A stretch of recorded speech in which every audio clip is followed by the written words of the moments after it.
You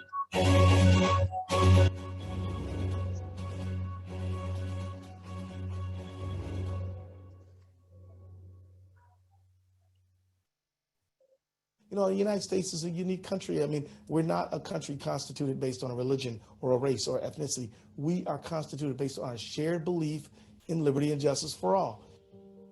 American Muslims, we're sacrificing our lives for this country. We love this country. This is our country.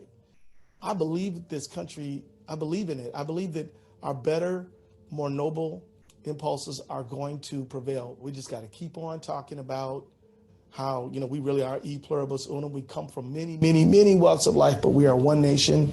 And we just have to remind each other of this, and better days are coming, God willing.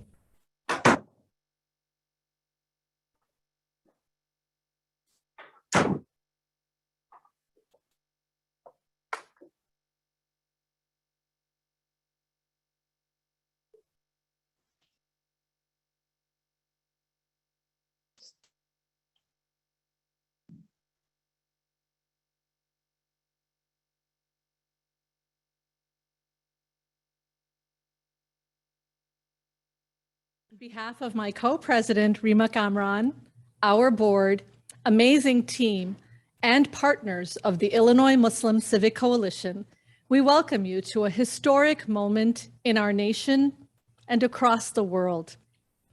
We want to begin by acknowledging that the space we occupy in our land is historically where Indigenous peoples once lived, worked, played, and prayed.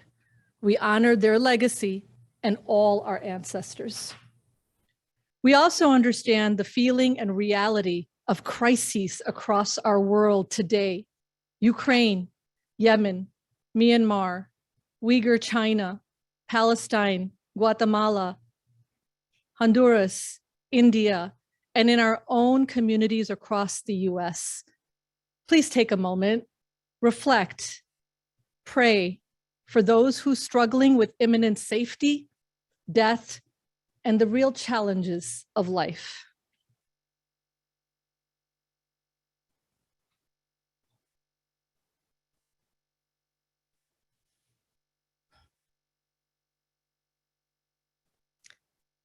Today, I'm deeply humbled and incredibly hopeful, both at the same time.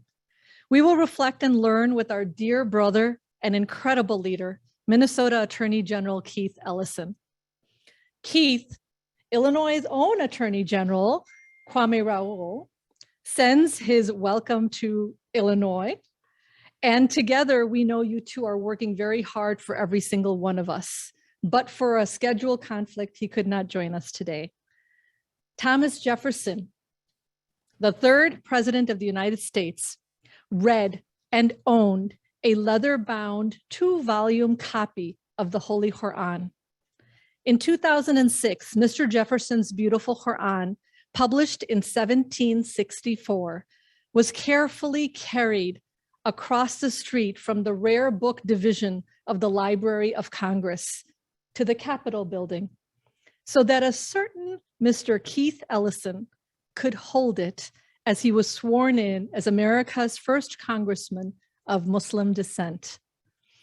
Keith has helped sponsor and pass legislation that is good for all Americans and good for our relationships with peoples across the world. A decade later, in 2018, Keith Ellison moved from Congress to become the Attorney General of Minnesota. This was a timely plan that could only have been made by our Creator, because just a couple of years later, in 2021, Keith Ellison was a legal strategist who built coalitions across our nation of every race, faith, and community. His team held former Officer Derek Chauvin accountable, and his team got us to a verdict of guilty for the murder of George Floyd. This is a win for justice, or as Keith would say, it is a win for accountability on its way to justice. And it is a win for every American. Hope you've all finished your Sunday dinner and ready for a fireside chat. Tonight, the Illinois Muslim Civic Coalition, with our 150 partners and ally organizations, is proud to welcome former U.S. Congressman and current Minnesota Attorney General, history maker, empowered African American, proud American Muslim, premier legal leader in the U.S., a father, and our dear brother, Keith Ellison. Dr. Helene Gayle, president of the Chicago Community Trust, a generous sponsor and guide of organizations doing the work of equity, advocacy, and justice, will provide remarks when I complete my remarks. And then AG Keith Ellison will speak with Illinois' very own and my childhood friend, Mahrukh Hussain, senior vice president at McDonald's. They will discuss the issues of the day, and we hope the issues and the path towards a brighter future. Coalition Board Chair Arshia Ali Khan will close with some clear next steps and a message for our friends and neighbors joining us via Zoom and Facebook Live. And ASL and closed captioning is provided by our partner, Muhsen. Thank you for joining us. Please welcome Dr. Helene Gayle of the Chicago Community Trust.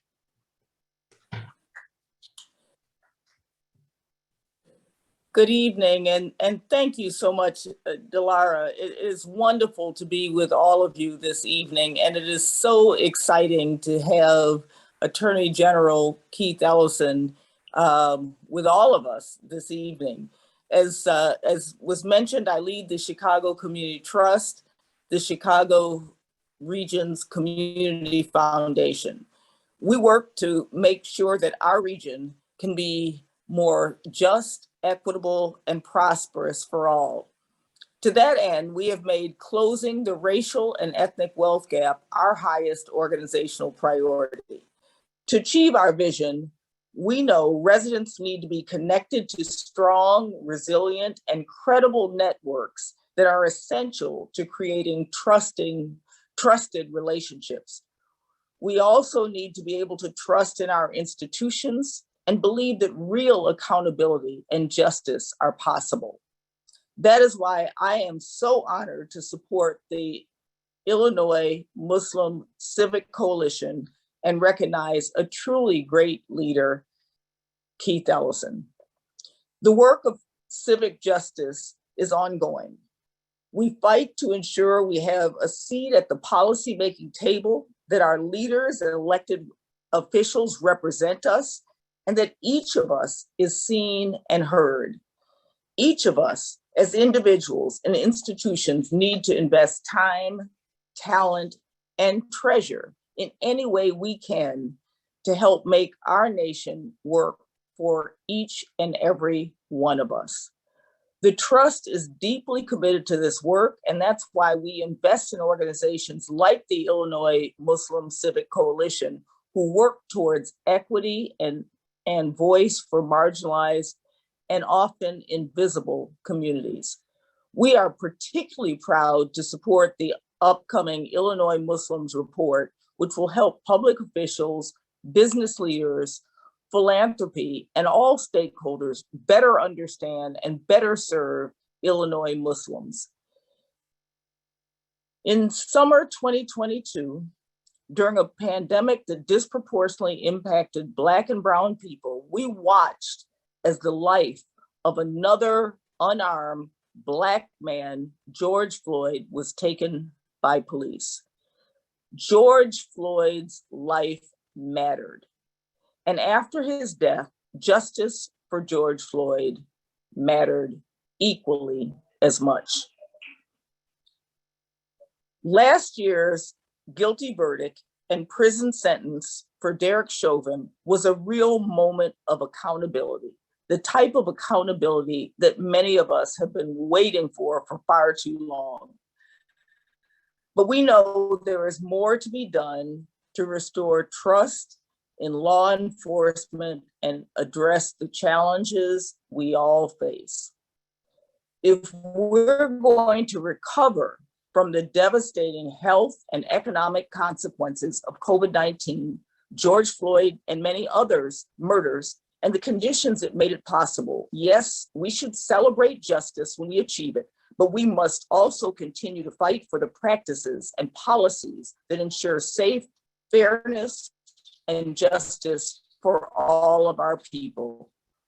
That means addressing the culture of policing, assuring that equitable access to health services and education are treated as rights, not privileges, and investing in policies and practices that will close the racial and ethnic wealth gap and so many other inequities that we face in our nation and around the world. We must continue supporting organizations like the organization of Muslim Civic Coalition and look to leaders like Keith Ellison. We must come together to address the challenges we face as neighbors and as Americans. So, as we close out Black History Month, I can't think of a better way to celebrate all that we've accomplished and acknowledge the work ahead than in having this incredible conversation that we will all have the opportunity to hear with Keith Ellison.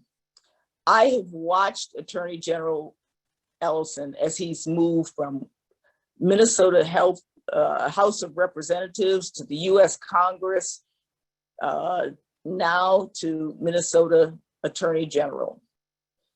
I've had the opportunity to travel with him, and I have seen the kind of compassion that he has had for people all around the world. He has always led with integrity, compassion, and a commitment to justice and fairness, even when it wasn't the easiest thing to do. So without further ado, I turn it over to you to begin this incredible conversation. And thank you for all you do. And thank you, Delara, for having me as a part of this important conversation. Dr. Gale, this is Keith Ellison. Thank you very much. And I'm glad you mentioned our trip to Kenya. That was super important. You were leading us in the area of dealing with AIDS and HIV, and your brilliance out there was just remarkable to watch. So it's great to hear from you again, and I look forward to seeing you soon. Thank you. Terrific. So assalamu alaikum to all of our viewers, and assalamu alaikum to you, Attorney General Keith Ellison. Salam. Welcome to Illinois. Welcome to Chicago. It's such a pleasure to have you here. My husband and I have followed your career for years and have been inspired by your success. So it is just a pleasure to have you here tonight. One quick disclaimer, I do work for McDonald's Corporation, but I'm here in my personal capacity. So any views that I share are my own. So with that, I'm gonna throw you an easy one. We'd love to know. That was my favorite kind. Excellent, excellent. So we're going to start with just a little bit more about yourself. Can you tell us a little bit about your upbringing, your professional path, and your family? Sure. I was born in the city of Detroit. I'm the child of two Southerners. My mom was from Natchitoches Parish, Louisiana. My dad is from Sardis, Georgia, and in the county of Scriven, not Scriven, Burke. My father's from Burke County, Georgia. Is along the Savannah River, and his family's right from there, and they all were in Detroit, Michigan. My grandfather, moved up there and worked in the auto plants. My father worked in the auto plants. My father went to high school, dropped out, joined the military. Was actually a World War II veteran, even though he was born in 1928. He actually admits to lying to get himself into the military. A little bit opposite of what most people might do. Yeah. He said, look, I had to tell him I was 18, but I was really only around 16. Yeah. So he goes to the military and he gets out. He gets the GI Bill, enrolls at Wayne State University, gets a degree in pharmacy, and then goes on to University of Michigan Medical School, and he practiced psychiatry for many, many years. My mom, on the other hand, she lived on a farm up until she was about 20 years old. She left early to go to Xavier University in New Orleans. And she met my dad they were introduced by my uncle, Thad, who's got those Southern roots too. And me and my 4 brothers, there's 5 of us, 5 boys, no girls. And we were raised right there in Detroit. So my 2 older brothers are in Detroit right now. My oldest brother is a family care doctor, focuses on older people. And then my other brother's a lawyer, and he also is a Baptist minister. And then my 2 younger brothers, one of them in North Carolina, the other one is in Boston. Both of them are practicing law down there. And actually, when I converted to Islam, that was less controversial than when my brother became a Baptist. Interesting. Because, we were raised Catholic, right? And there's a lot of Black Catholics from Louisiana, right? And but my mom was like, she didn't really understand Islam. She's like, well, I mean, it was around Thanksgiving time, Yeah. And my mom was like, Keith, this ham is so good. I know you're gonna love it. And I'm like, Was that before you told them that you were converting? Well, right. Right. So I go like, Mom, I can't have any of that ham. You can't have any of this ham. Why, Keith? I'm a Muslim. You're not a Muslim. I am. I'm a Muslim. Really? Really? Really? Well, good, because there's more for me. And come in here and tell me all about this Muslim stuff. And I'm like, okay, here we go. So I was about 19 years old then. And my brother, Baptist minister, he wanted to debate religion, and he wanted to debate Catholicism versus Protestantism. And I'm like, I'm not debating anything. I'm just leaving more pork for y'all. So my mom was a beautiful lady. We lost her to COVID in 2020. Sorry to hear that. Yeah, and me too, of course, but she left us with so much. She left us with so much that I never felt like it was such a great, overwhelming tragedy for everybody. It was, we lost her. But, she lived a full life. She gave this world plenty. And the only regret is that we really couldn't give her the send-off that we wanted to, because it was in the middle of COVID. So we had a going home ceremony for her just about in last November. Okay. And we were able to come together as a family, and we had a Catholic mass for her, and all of us came. The Muslim kids came, and the Baptist kids came, and the Catholic pot. kids came. You were all there. Excellent. Yep. So there you go. Yeah. Thank you for that. Can you tell us a little bit about your professional path as well? We heard a little bit about it from Delara, but I'd love to hear more from you. Well, I wanted to study economics when I was a kid. I was interested in how my father said, follow the money, follow the money. You want to know how the world works? Follow the money. So I majored in economics, and I thought it was interesting, and I read a lot of it all on my own. And then I majored in economics, right? So and I found it to be a fascinating topic. But then I didn't know anybody. I don't know what you do with an economics degree. Become a professor. Right. So I mean, it's like you go to business school. That's a pretty clear path. But economics is sort of a strange thing to make a next career move. So I figured I'll go to law school. So that's what I did. And I really thought that was fascinating, because my mom, as I told you, she's from Natchitoches Parish, Louisiana. She would tell us stories about how when she was a kid, her father was the president of the NAACP, or one of the leaders, the local leaders.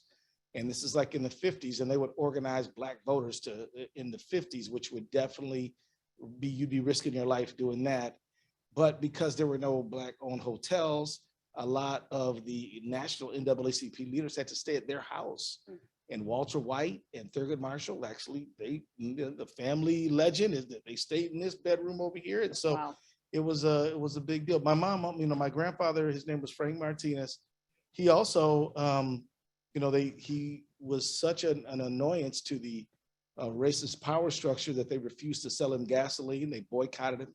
He had to put tractor fuel in his car just to drive around, and they called the house and say, we got that in tied up to a tree, and he ain't gonna make it home tonight.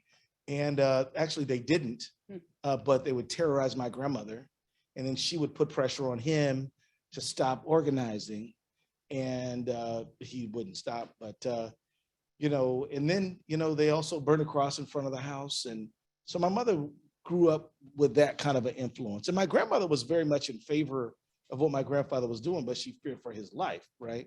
So they put a lot of stress on the family. So why did I become a lawyer? In part because I wanted to be a part of that. I don't really see myself as a lawyer. I don't see myself as a politician. I see myself basically as a civil rights worker. And I would do that whether I was in politics or not, whether a lawyer or not. That's what I would do. I'd figure out a way to do it. If I was in the corporate world like you, I'd be talking about how do we do diversity, equity, and inclusion. I would be that's what I'd be doing, right? Yeah. No matter where I go. So I will tell you this. I was 34 before I liked or trusted any politicians. But a guy named Paul Wellstone, who you may have heard of, I met him, and I was kind of a jerk when I met him, right? Because I didn't really like politicians, right? So I was like, when I met him, I was kind of challenging him because I said, well, everybody says you're this good guy, but are you really? And so I started hitting him with like little questions around civil rights, human rights. And first thing, he was very patient with me, which I didn't deserve. And second of all, he had great answers. Yeah. And they seemed sincere and genuine. And I began to think, you can be in politics and maintain your integrity and be the kind of person you want to be. And so he's the one who got me started on this path that maybe politics could be, something I might want to do. One time I was practicing law, and I went and the state legislature was going to pass a law criminalizing being a member of a gang. Now, being a member of a gang is absolutely a bad idea. No parent wants their child to be in one, but I didn't think it should be a crime. It should be a crime to commit a crime. Right. And just associating with somebody shouldn't be a crime. Now, if they're committing crimes, that's different. Yeah. But just being a member of a group that has a name, if they're not doing, violating criminal statutes, shouldn't be a crime. So I went to the legislature, spoke up on my views, and then all the legislators asked a bunch of questions I didn't think were very thoughtful. In fact, when I came home, I dropped my bag on the floor, my briefcase thing, and my satchel, and the rule in the house was put it up, don't throw it in the corner. And my wife was like, "What's your problem?" I'm like, "Well, these people, I just can't believe these people. They're so." So she's like, "Well, look, you're gonna scuff my floor with that thing. If you think if you think they don't know how to do their job, maybe you should run yourself." There you go. And I'm like, "You sure about that?" She said, "If it'll save my floor, yeah." So I ended up running. Yeah. And so I went to the state legislature. It was kind of I didn't see myself as a politician. I know that now people do see me as one, so you can't really step out of that role, but I didn't see that wasn't my self-concept. And so anybody who says, "I'm not really a politician," I'm like, you don't need to be. In fact, that's who should run, When I went to Congress, I didn't expect to ever be in Congress. I didn't have an ambition to be in Congress, but we were in the middle of the Iraq War. We couldn't stay and we couldn't go. Why couldn't we stay? We couldn't stay because it was all premised on this weapons of mass destruction stuff, which ended up being not true. Right. And we couldn't, and yet at the same time, we couldn't leave because there was so much investment in blood and treasure, people's lives dedicated to this. Nobody wanted to just leave because we'd exerted so much. Yeah. So when I knew that the other people in the race were probably going to win. So I ran just to make sure that they had to address Iraq. But then they wanted to know about healthcare, and then they wanted to know about student debt, then they wanted to know about torture, then they wanted to know about Islamophobia and other sorts of bigotry and racism. And I am absolutely not joking, but I won by surprise. No, because one of my opponents was the anointed candidate of the congressperson leaving office, and that exact same person was the party chair of the DFL.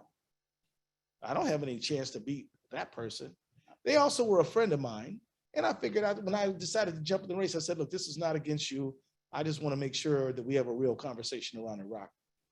And I end up winning. So, you know, there you go. When I was surprised, and I shouldn't have been, but I was. Yeah. I was surprised that there was such a negative reaction to me being Muslim. Yeah. It was a big deal. That was like, aren't you a Muslim? I'm like, yes. Yeah. And that was when I won the DFL endorsement. So in Minnesota, you want to be in office, you win the party endorsement, you win the primary, you win the general, then you win. Mm-hmm. The first step is that party endorsement. So when I got the party endorsement, there was a press conference. I walked to the microphone, and the first question is, aren't you a Muslim? Mm-hmm. And my answer was, of course, yes, it was. Mm-hmm. And yes, I was. And from then, there was just a barrage. Yeah. Well, you still clearly connected with the voters in an authentic way. And so you were surprised, but obviously they saw something in you.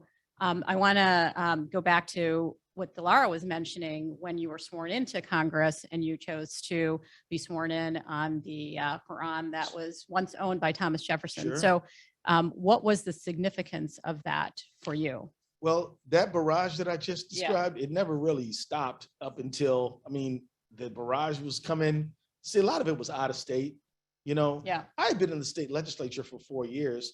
All my colleagues knew I was Muslim. They saw when it was a well-known thing. Nobody really cared, actually. So it surprised me a little bit that they cared so much when I ran for Congress. And so from that May, when I won the party endorsement, to that November, it was just mail all the time, threats all the time, all this kind of stuff. So we had, and then sometime in, maybe it was October, I went on late night Somali language cable access television. Now, you might guess that there's not a huge audience, you know, if you're not from Mogadishu, you might not, you know, if they had to translate everything I said. And the host says, if you win, what are you going to swear in on? I'm like, I haven't even thought. I'm trying to win. Then I'll figure it out. Right. I'll figure it out after I win. First steps first. First thing first. And they said, well, can you imagine winning? I'm like, yeah, I can imagine that. In your imagination, after you won, what are you swearing in on? Okay, I will swear in on the Quran, no problem. So I said I would do that. Next thing you know, I figured it was a non-thing. And then somebody said, well, you know the right wing's gonna go nuts because you said that. I'm like, no, they're not. I was wrong. They did. And then I'm like, well, but so they're watching late night Somali language cable access? Okay. So they go crazy. This guy, Roy Moore, wrote a long article about it. This guy, Dennis Prager on the radio, makes a big deal about it. Y'all know who this guy is? You heard of him? You know, Roy Moore and then this guy, Daniel Pipes, makes a big, huge deal about it. And this guy, Glenn Beck, makes a big deal about it. It's just like this sensation. I'm like, what do you care, right? And I'm like, you want me to swear in on a book that I don't subscribe to? I wouldn't trust me if you did it. So the thing is, we get a letter in the mail, and the letter says, you should swear in on Jefferson's Quran, and gives me the citation for it. And I'm like, this is a great idea. I wish it was my idea, but I wouldn't be honest if I said it was my idea. It was not my idea.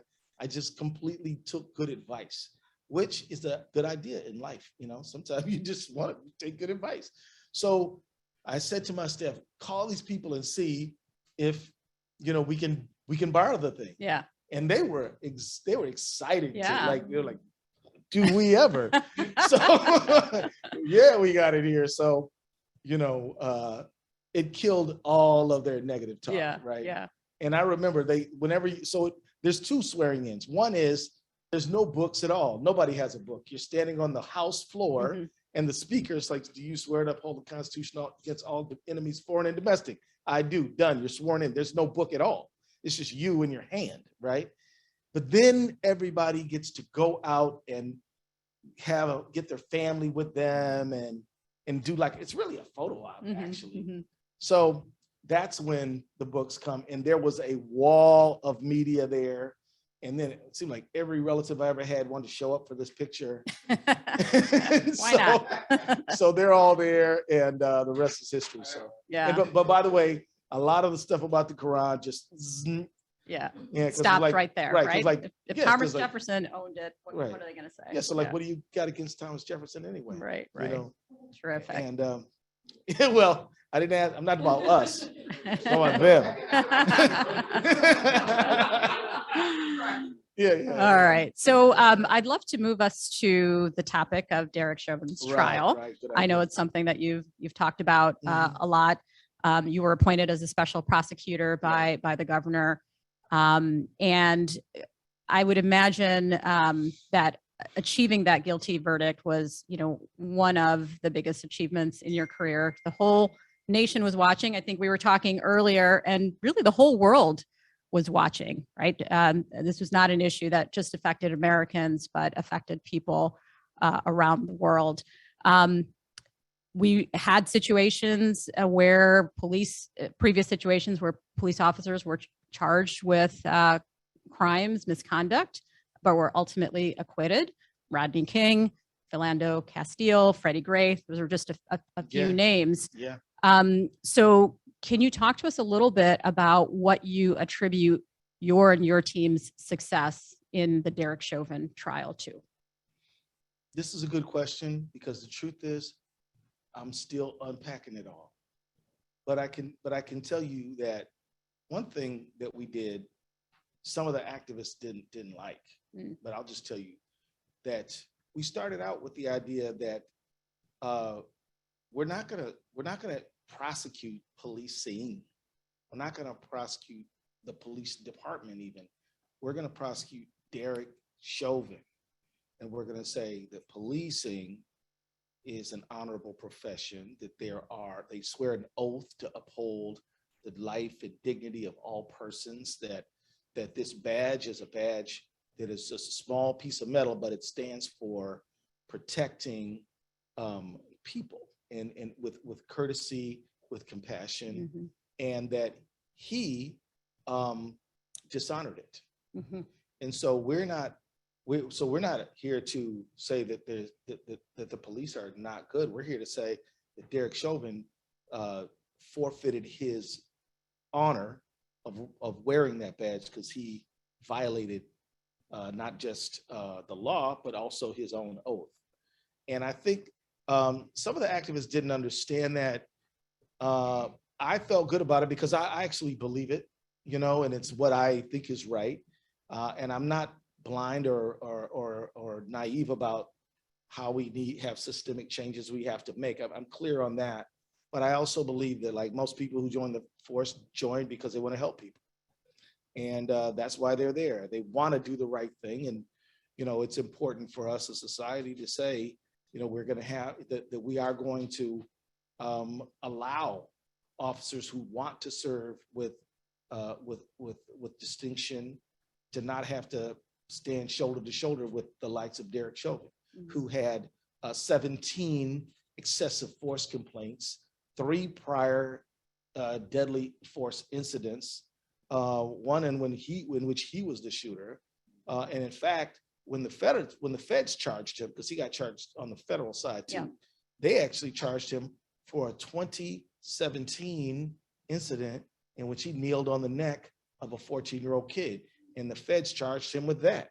So the thing is, my belief is that policing is an honorable profession. My belief is that we need good people to do it. And my belief is that the recruiting problem that the police profession has now isn't because the public criticize police. It's because we got too many Derek Chauvins on the force. And you all had John Burge here. This man committed human rights abuses. There's no other way to put it. And the problem is that if you have an organization dedicated to the public interest and you allow people who abuse the public interest to stay within it, you are going to lower the morale of everybody else who does it. So it is important that you do addition by subtraction. get rid of those people who don't supposed to be there, and you will find more folks who want to be police officers. Yeah. So I guess staying on So that. so you asked me how we won. Yeah. We started out that way. Yeah. And then I went out and I recruited the best people I could find. So we have in Minnesota, the Attorney General, we regularly do criminal prosecution, but we're the prosecutors of like last resort, meaning that we have 87 counties in Minnesota, and you have a lot of small counties that, maybe a murder doesn't happen there, but every 3 or 4 years.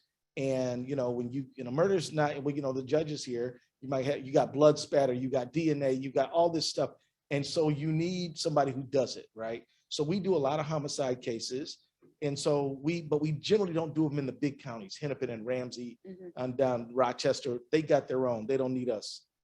So we do them, but we only have we have a relatively small group of criminal prosecutors. Now they're good at homicides because that's really all they do. But I said to myself, this case has complicated medical causation issues. So I went to a friend of mine named Jerry Blackwell, who's a fantastic trial lawyer, who's never prosecuted a case in his life. And I said, would you allow me to appoint you a special prosecutor to help us with the medical causation issues? And he said, yeah, I'll do it. And I said, how much are you gonna charge me? He said, nothing. But, Jerry's a lawyer who's, usually is representing big Fortune 500 companies. He's not doing bad, put it like that. He's not missing no meals. He's doing okay. And all of his 3 or 4 mortgages will be paid, right? And so he's doing good. So Jerry came in and was phenomenal, did a wonderful job on our opening argument. But then prosecuting police is a very rare thing. If you look at all of the times in the United States where police are involved in a deadly force encounter, about 98.3 over the last 10 years never get charged with anything at all. So it doesn't happen much. Yeah. So we had a assistant attorney general who used to work for us, but then went in the private sector, came back for this case. So then, so we got a few other, so we built our team up. The people who led our team were the regular old day in, day out assistant attorney generals, but we got these specialists to help us with these critical issues. And so, and then I'll just add this and I'll shut up. I thought to myself, what happened here? What really happened here? Well, what happened here is some people randomly selected who did not know George Floyd somehow were walking on this corner at this date and this time, and they saw a stranger they never met, and they lifted up their voices to their own risk, because, challenging the police can get you arrested, beat up, whatever. And they raised their voices and they said, get off him, check his pulse, stop it, he's not moving. And they were vocal about this. And then when they couldn't do anything else, they whipped out their video and they took pictures. And I said, that's like the jury. Yeah. That's like a jury. Yeah.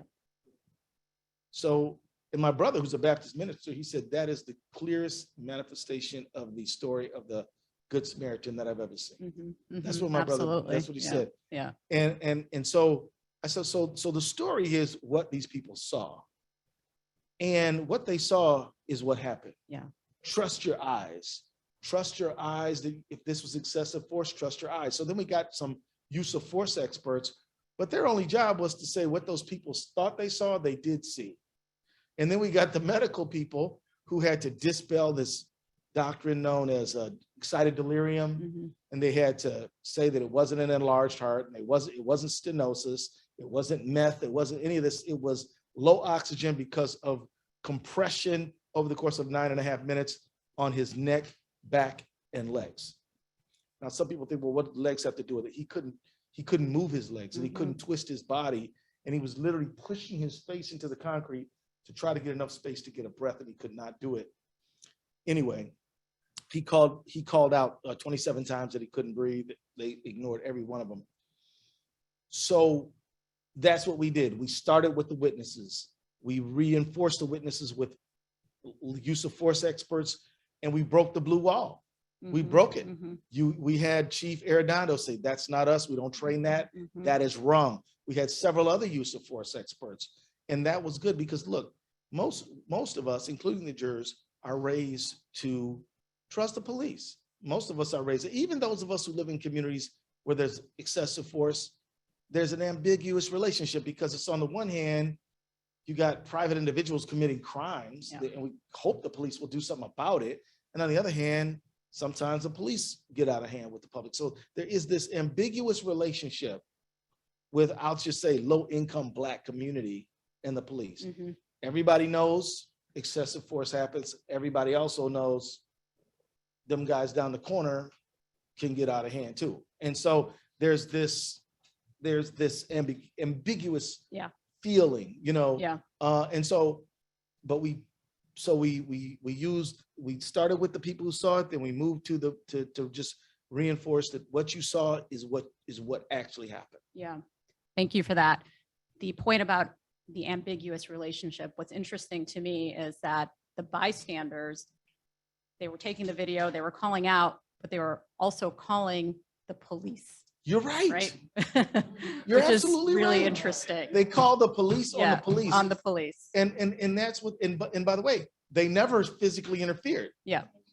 They stayed on he said, get on the sidewalk. They got back on the sidewalk. Now they kept yelling stuff and videoing, but they never broke that line. Right. So they were respectful to the police, even when the police weren't, those 4 officers weren't respecting their badge Right. and their oath. Right.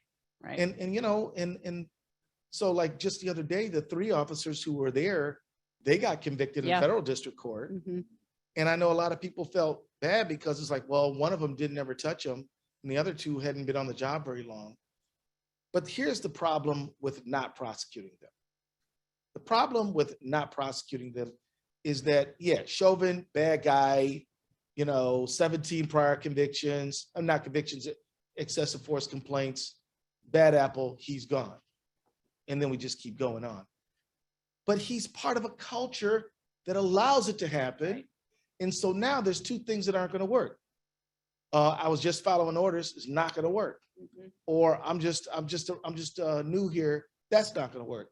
You were in the academy for 18 months. We're trained not to do this. You know it better than anyone else. Did you get this document? Did you get this one? Were you trained on this? Were you trained on that? And how come a 9-year-old girl knows that you should get off of him and check his pulse, but you don't know it? Yeah. The academy is supposed to make you smarter, not dumber. So that's why they had to be prosecuted.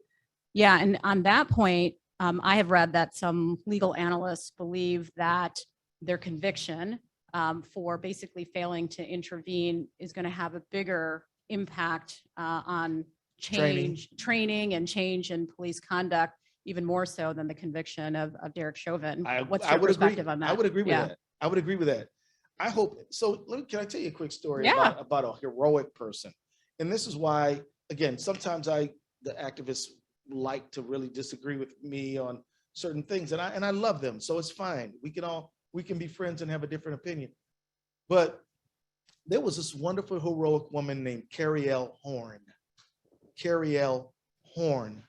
and some really amazing Chicago lawyers helped Carrie-Elle Horn, and Cameron Bajwa, if y'all know him, over there at Kirkland and Ellis. That firm, together with 2 Harvard law professors, including Intisar Robb, who some of y'all may know, represented Carrie-Elle Horn. Carrie-Elle Horn was a Black female police officer in Buffalo. Mhm. And back about 15 years ago, she was arresting her suspect, and she did constitutionally, legally, properly. Her partner is smashing the guy, hitting him, choke holding him. And she said, hey, you got him. You don't have to do that. And he wouldn't listen to her. So she ended up having to grab his arm and pull him down. Now you would think, great, here's an officer who intervened when this person was using the illegal chokehold. Great officer, you're gonna get a commendation. You'd be wrong. She got fired.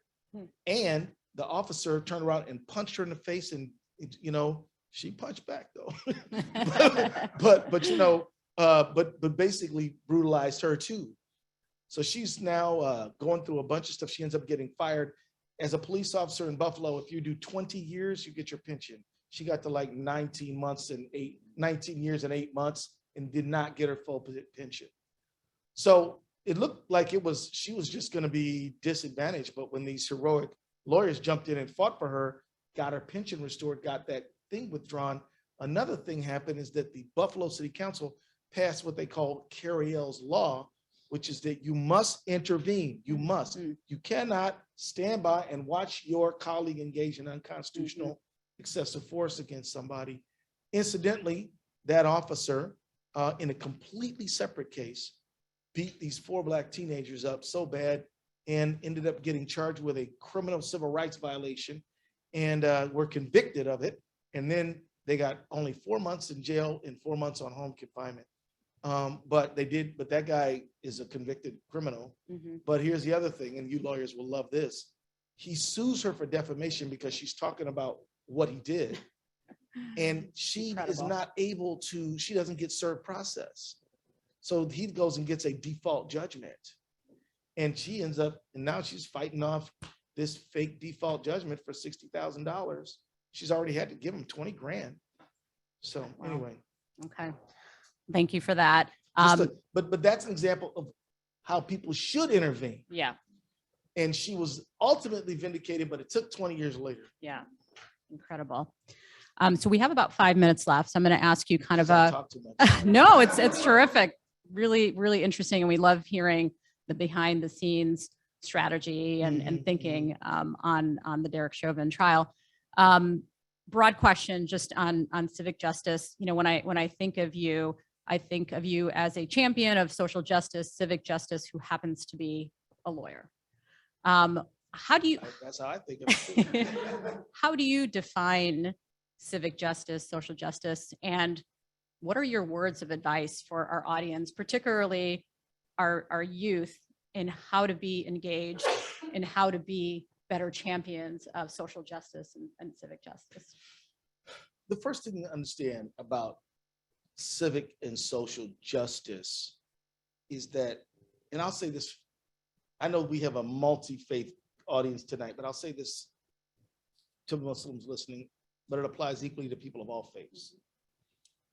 In Quran, there is a surah that says, hold out firm for justice, even if it's against yourself and your family. Justice is an essential value in our faith. It is a religious core value. And I just think that's important. I would like more Friday afternoons to feature sermons on justice. Hear, hear. Right? I would love it. I'm speaking now to the clerics out there. Let's hear about some justice. We want to hear about, and you can take any tack you want. Gender justice, environmental justice, any kind of justice you want, but we need to hear about justice. But I would say this, you know, until we live in a society where your appearance, your faith, your religion, your ethnicity is not an advantage or disadvantage to you, and that you are allowed to be treated with equality and dignity simply because you breathe, then we have a fight for justice. People are constantly trying to prefer their own ethnic group, their own sex. Men are trying to tell women, you're not allowed to be full participants in this society. We're always in this fight for justice. But I'll say this about that. We can't just let, just because you're not in the group that's not getting justice doesn't mean you're exempt from fighting for justice for that group. It can't just be the women fighting against sexism. It can't just be Black and brown people fighting against racism. It can't just be people who live next to the dirty, nasty coal plant fighting for environmental justice. We've got to all say that if it's happening to anyone in our community, it shouldn't be happening to anywhere, and I'm going to be a part of it. Injustice anywhere is a threat to justice everywhere. And so this is the theme that we have to create. And I'll just say this too, and I want to just say to all my friends who may not subscribe to the Muslim faith, we love you. We're not trying to exclude you. But I would say this to people in the Muslim community. There was a time not that long ago when anti-Muslim hate was at a fever pitch. And I would say that in many ways, the American people have rejected it. So Trump tried to use it, and he got defeated in the last election, no matter what he says. And so it's still there. Islamophobia and anti-Muslim hate is there. It's not gone away, but the intensity of it is not as sharp as it was a few years ago. This is no excuse to let up on the cause of justice. In fact, you should get more active. You should get more involved. You should sign up more to get people involved in governance. I was talking to a dear friend, Delara Saeed, as in particular, and we were saying people might want to call it democracy, or maybe they don't want to call it that. But beating in the heart of every human being is a desire for a voice and a say in your governance. Beating in the heart of everyone. The United States didn't invent it. The Greeks didn't invent it either. It has always been in the hearts of every human being to want to say, I want a say-so over what happens to me and my family and where I'm from. And so that is something that should be dignified. Even though we're all unique, we all share this desire for a say-so in our lives. Call it democracy if you want it, call something else. But we should all be trying to lift that up, respecting that, offering dignity to that. So I'll stop. Wonderful. Well, thank you so much for being with us tonight. What a pleasure. For sharing your thoughts and your advice. And I think now oh, okay. I guess we have 5 more minutes. You know what? Sometimes you find money in your pocket. Yeah, you do. So maybe I'll ask you this. You've been a public servant for many decades. A few years now. What do you want your legacy to be? This is a great question because I almost never think about it. I never think about it. I mean, I'm just doing what I got to do right now. But I would say this, I think that Thurgood Marshall said, I did the best I could with what I had, right? And here's the thing. I am one of those folks who rejects titles. People want to call me congressman, general, all that stuff. I'm always like, please, Keith, please. And the reason why is because I believe that brother is the highest title that anyone can hold, or sister, but be it. But this is the thing I'm striving for, to be a brother to humanity, and all of us should be striving for the same thing. And nobody can that's not out of reach for anyone, And I got good friends who believe in me enough, and I'm grateful for them, who said, well, you could be this other job or that other job. And I'm like, alhamdulillah, if that door opens, we may walk through it. But never are we going to be anything more than brother, right? That's all we want to be. That's all we strive to be. Yeah. Any questions from the audience before we conclude? Earlier today, you were talking about frustration that you see in communities with national politics or with national parties and everything. Yeah. And that's something which I see a lot on the ground. And I was wondering if you could speak to how do you address really the failure of national policies and politics, like make a difference in people's lives without discouraging them from being involved? This is a great question. And so I'll say very quick, what? Oh, let me repeat the question. The question is, and you correct me if I don't get it right. Sometimes we hear frustration expressed for the national party, Democrat, Republican, these large national parties. We feel as local individuals on the ground, living individual lives in local communities, somewhat disconnected with them, and we feel frustrated about them. And we sometimes say, well, they should be doing this or they should be doing that. And there is an answer. Organize locally. Understand that politics is about how we live together. That's what it really is. And we need to build relationships. The big parties, they obsess on winning elections. And as I mentioned earlier, if I come to you when it's time for the election and you don't see me again until it's time for the next election, then you might get the impression that all I care about is the election. And it becomes a transactional relationship. And it's like, what can you do for me lately, right? But what if we used politics to build community? What if we used politics to build relationships and use it as an excuse to get together and to talk and to think about how we can have more prosperous, dignified lives together, and listen to our friends and our neighbors. And we work on local issues, but we work on big deals too. I mean, there's nothing would stop us from getting together to talk about the crisis in Ukraine right now, but we would listen to each other, hear each other's ideas. One of the most important gifts you can give anyone, and I mean most important gifts, and I will put diamonds and jewels and boats and cars in those potential gifts, but one of the most important gifts is the gift of attention.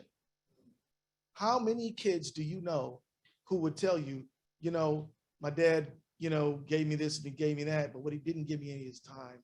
And that's why as an adult, I don't feel that close to him.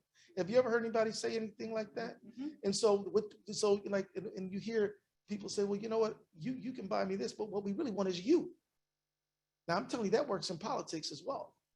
If you will show up on that door, knock on that door and listen, you could change somebody's life. And I don't know too many better feelings than to help somebody get to vote for the first time in their life. They walk out of that poll like feeling like they could do anything because they got their say.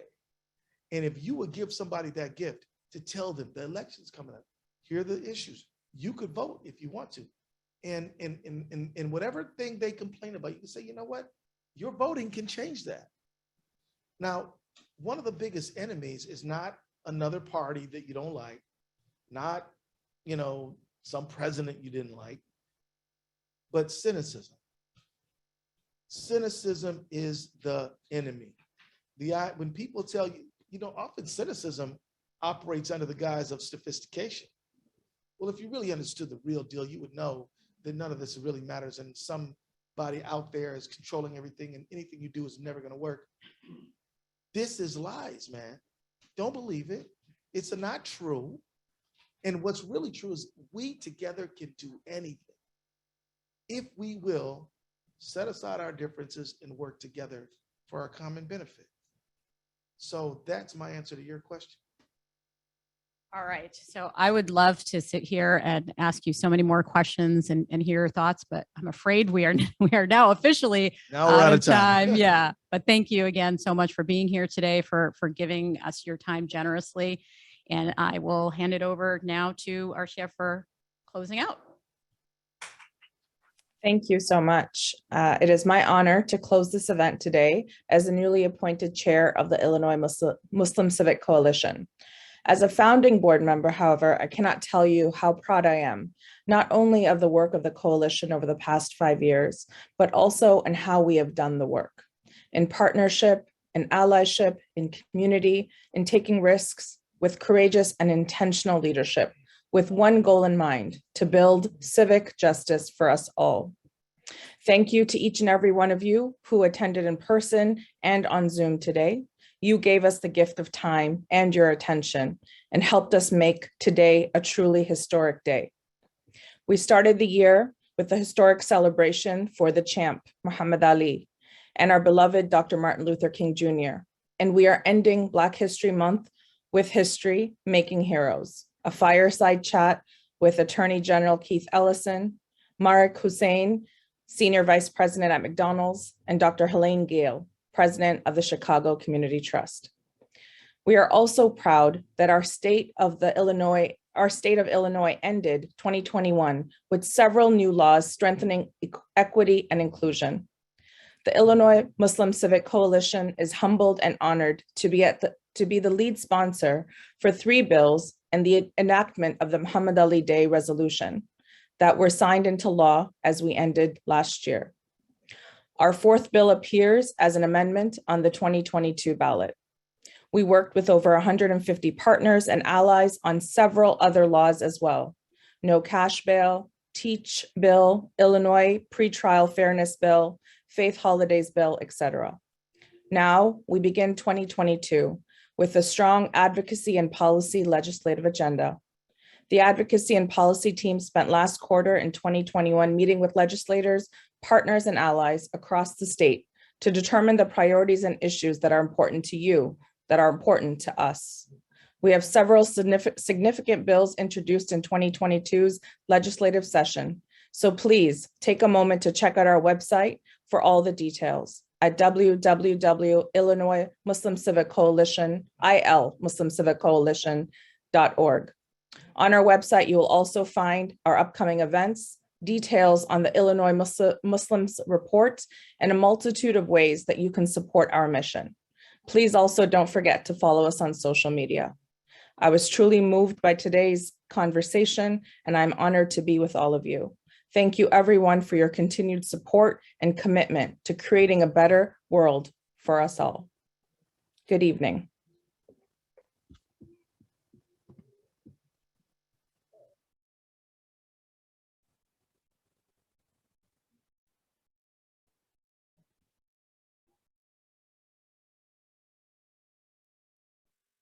Well, this is great.